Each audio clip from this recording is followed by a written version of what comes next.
So, it's January.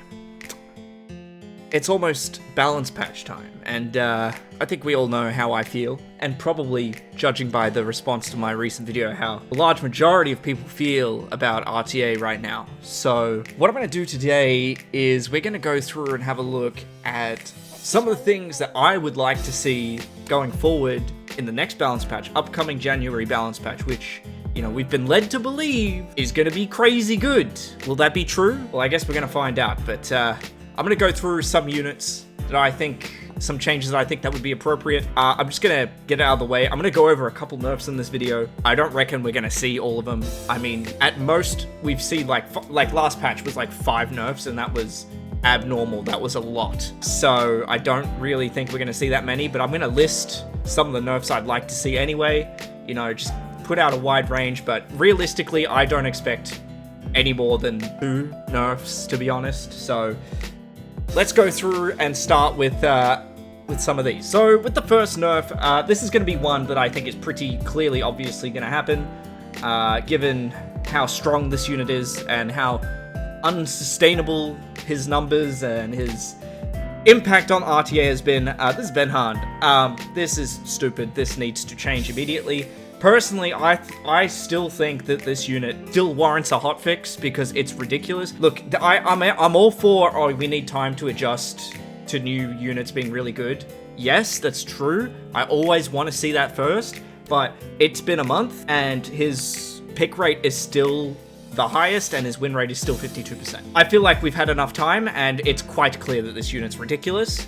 I am a bit worried though that Comtois are just going to completely gut him. At the moment, I think the biggest problem... Okay, there's a lot of problems with this unit, alright? I don't think we need to go into it in too much detail, but basically, he does too much damage, he does too much control, he has too much. You gotta sacrifice one of them because it's way too much. So, I'm gonna go down the route of sacrificing some of his control through pushback, and we're gonna make it a 5% per hit. We're not gonna remove it, we're gonna make it 5% per hit. I still think that makes him really strong, because if you're not aware, this guy, he hits 4 times on a skill 2.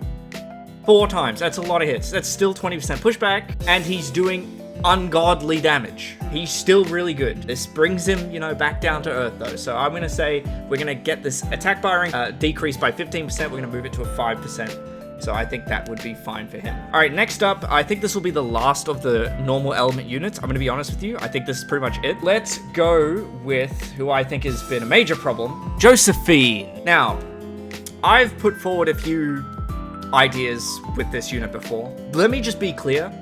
My problem with this unit, again, is not that it's too strong. It's just that it can put you in situations where you don't deserve to win the game, but because she got a 22%, you do win. And I feel like, given that, you know, Comtois try to push this as a competitive game, you want to eliminate that as much as possible. You're never going to get rid of it completely. I understand that. I'm not calling for remove Vio runes. I'm not stupid. I understand how the game works. But you want to limit it as much as possible. So what I want to do, I want to increase the cooldown by 1 turn on her passive. Now, that's not all. Because what I actually want to do is also buff her and make it so that she gives a full team 20% ATB increase when that activates. Now, let me just tell you what that does. First of all, what it means is, if she procs, she doesn't proc back into her passive. Alright? That's the first thing. I think that's a huge problem in the game. That should not be happening with this unit, because it basically, sometimes you want to stun her 1 time, and that's okay, and, you know, you cop a bit of a punishment for it, but you've built a team around the fact that you're able to withstand a single Josephine, you know, activation, but then she procs, and then you're ruined. Then you're finished. If you've drafted around it, you should be rewarded for doing that. 22% of the time, you're not going to be rewarded for it, and I think that needs to go, but that actually makes her more impactful and makes her passive stronger, and means that when her passive does activate, she's going to have a lot bigger impact on the game. Now, okay, what this really means overall, if you're an aggressive CC player and you face Josephine all the time, I think this means you're going to win more if you're good, because you're going to be able to outdraft her better.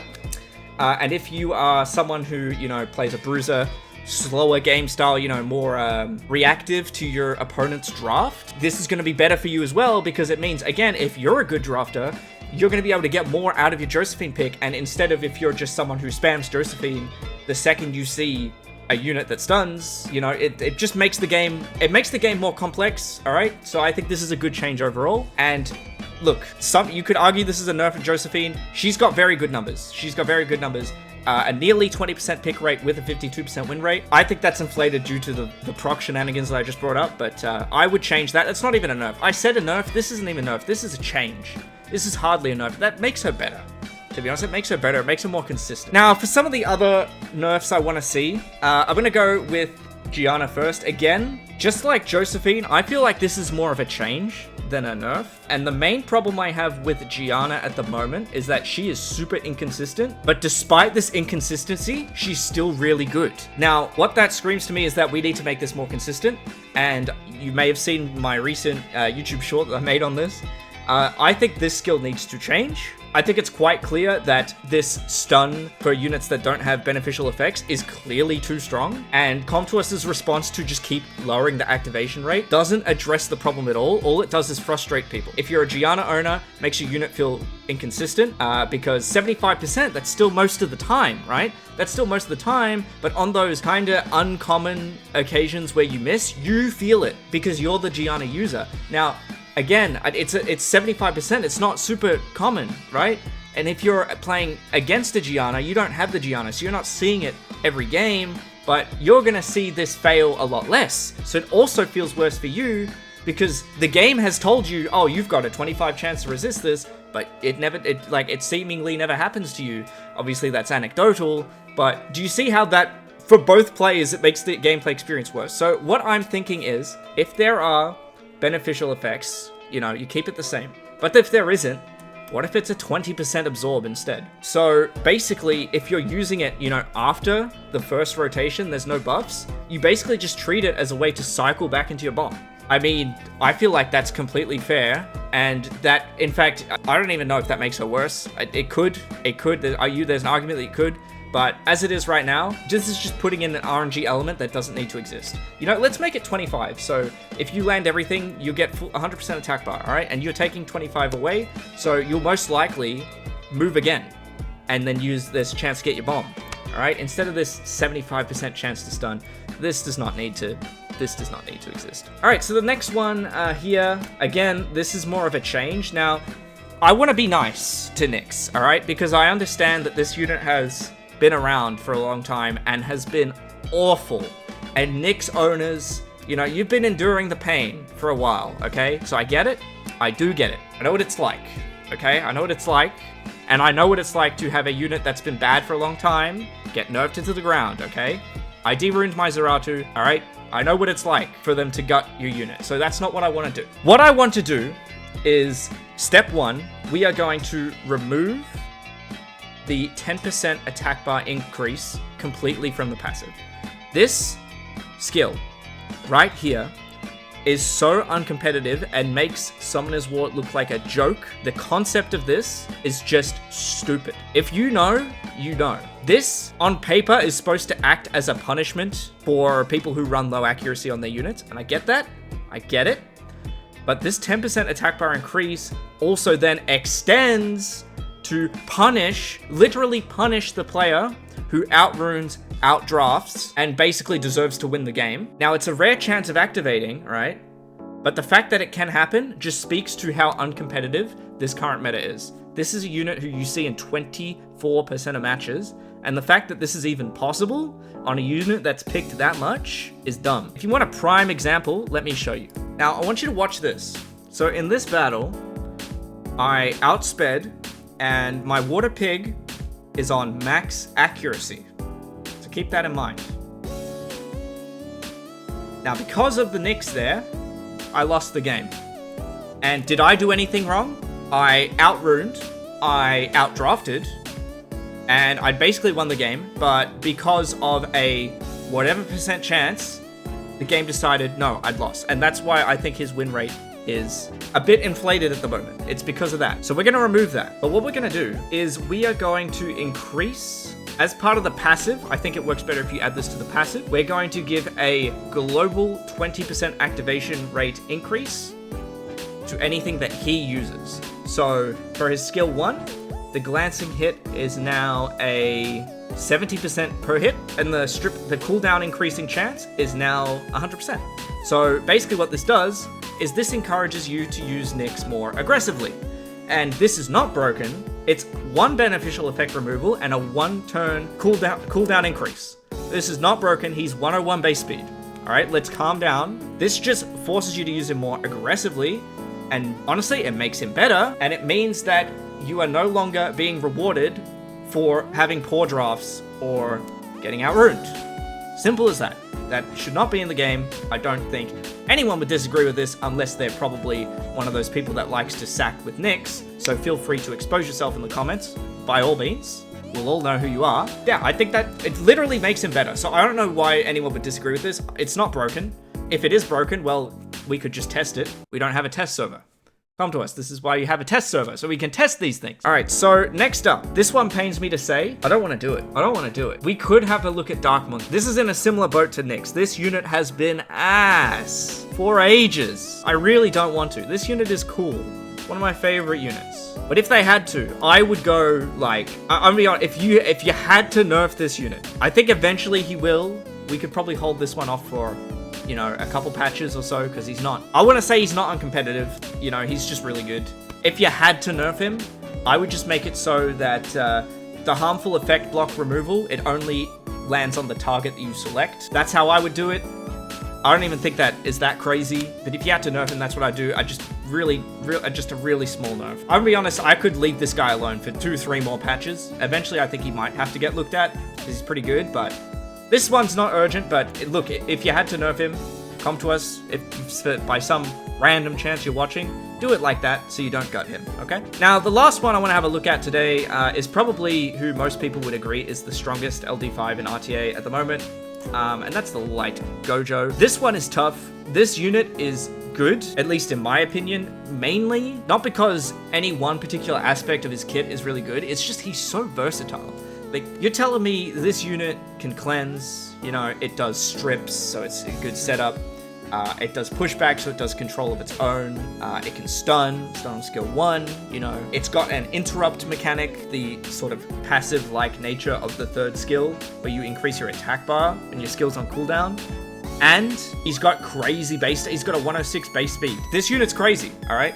I think what you need to do is probably scale back how much you can pivot with this unit. Like, you might need to assign him more to one role. So what I would do, guys, he has a really good, he's got the highest win rate from like the top 20 or so units. Like, this guy's crazy. So don't hate me for what I'm about to say, but I think you remove this attack bar increase thing, or you make it a lot smaller. Look, if I was Comtuous, I'd remove it, but I'd settle for making it a 5 or a 10%. Look, if you have a Light Gojo, I know it sucks to hear me say this, but I don't. Like, I'm looking at this from an outside perspective. You might even say I'm biased because I don't have him, but look, more people don't have him than do.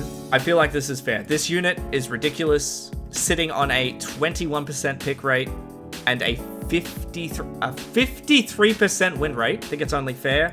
I don't think it's true that he's only good when you pick him with Laura and Tion Lang. Yes, that team is godly, but he's still good on his own. And it's entirely because, or at least I think, that he's super versatile. So you got to take away something to make him less versatile, but he's still good in those other aspects. I'm going to be honest, I think out of everything I brought up, nothing, all the nerfs I've brought up so far, nothing is gutted by what I've said.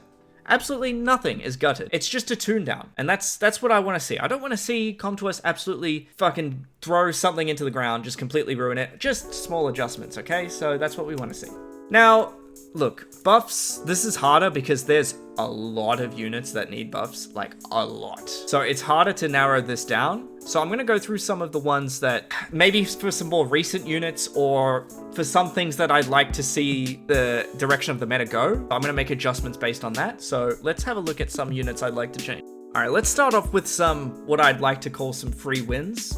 So this would basically be for units that are, you know, very recent and are obviously designed to be naturally a bit underpowered so they can be adjusted later. So yeah, here's some fillers that I think might be nice to see. So starting off with the Wind Beetle Guardian, I'm going to say that I want to make the selected target that you choose get a 3-turn hug instead. A very small change. Honestly, I doubt it does much, but maybe it makes him slightly better. So look, let's just try it out. So this unit here, the light beetle guardian, this really frustrates me that this is a random target. I really think this actually gets a lot better if it just targets the one that hit you. I think that makes this immediately a lot better. Other than that, maybe on his counterattack, you could increase the activation rate, or his strip becomes 100% on revenge. So then yeah, 100% strip defense break chance. So that would be really good. I think I'd like to see that on him. Then he might actually be somewhat decent. Next up with the dark one, this is one actually that I really think has been one buff away from being good, because on paper, this skill 3 actually sounds really nice. You attack so it's an AoE hit, defense scaling damage, right? So he's a defense type, so that's good. And brand, increase cooltime by 1 turn and absorb by 15%.